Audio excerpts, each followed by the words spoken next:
பசங்களுக்கு டக்குன்னு ஒரு ஸ்நாக்ஸ் செஞ்சு கொடுக்கணும்னாலும், வீட்டில் இட்லி தோசை மாவு இல்லைன்னாலும் இப்போ நான் சொல்ல போகிற ரெசிபியை ட்ரை பண்ணி பாருங்கள். அது என்னன்னு பார்த்தீங்கன்னா, அரிசி மாவு வச்சு அக்கி ரொட்டி எப்படி செய்யறதுன்னு பார்க்க போகிறோம்.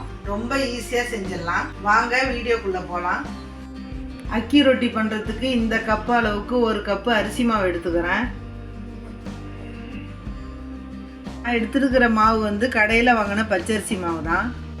இது கூட நம்ம ஒரு பெரிய வெங்காயத்தை பொடியாக கட் பண்ணி சேர்த்துக்கணும். கூடவே பொடியாக நறுக்குன 2 பச்சை மிளகாய் போட்டுக்கணும். பொடியாக நறுக்குன சின்ன துண்டு இஞ்சி போட்டுக்கலாம். கொஞ்சமாக கொத்தமல்லி தழை பொடியாக கட் பண்ணி போட்டுக்குங்க. பொடியாக கட் பண்ணால் கொஞ்சம் கருவேப்பிலையும் போட்டுக்கணும். அடுத்தது ஒரு கைப்பிடி அளவுக்கு தேங்காய் துருவி போட்டுக்குங்க. கடைசியாக இதுக்கு தேவையான அளவு உப்பு போட்டுக்குங்க. நான் 3/4 ஸ்பூன் போட்டுக்கிறேன். ஃபஸ்ட்டு இதை ஒன்றோட ஒன்றா நல்லா கிளறி விட்டுக்கலாம்.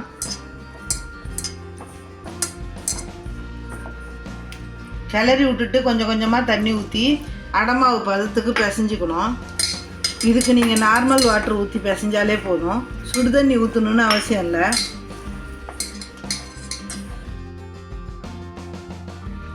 இந்த அளவுக்கு நம்ம பிசைஞ்சு வச்சுக்கணும்.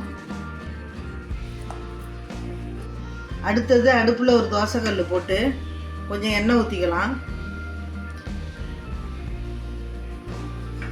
இது அப்படியே சூடாகிக்கிட்டே இருக்கட்டும். கல் சூடானதும் மாவை கொஞ்சம் கொஞ்சமாக எடுத்து கல்லில் தட்டிக்கலாம். நல்லா உங்களால் முடிஞ்ச அளவுக்கு மெலிசாக தட்டிக்குங்க. இதை மாதிரி டைரெக்டாக கல்லில் தட்ட வரலன்னா ஒரு பால் பாக்கெட்லேயோ வாழை இலையிலையோ தட்டி போட்டுக்குங்க. முடிஞ்ச அளவுக்கு இந்த மாதிரி மெலிசாக தட்டிக்குங்க. வேகிறதுக்காக கொஞ்சமாக எண்ணெய் ஊற்றிக்கலாம். ஒரு பக்கம் வெந்ததுன்னு திருப்பி விட்டுடுங்க. 2 பக்கமும் வெந்துருச்சு. எடுத்து ஒரு தட்டில் வச்சிடலாம். இதே மாதிரி நம்ம எல்லா மாவையும் தட்டி எடுத்துக்கணும்.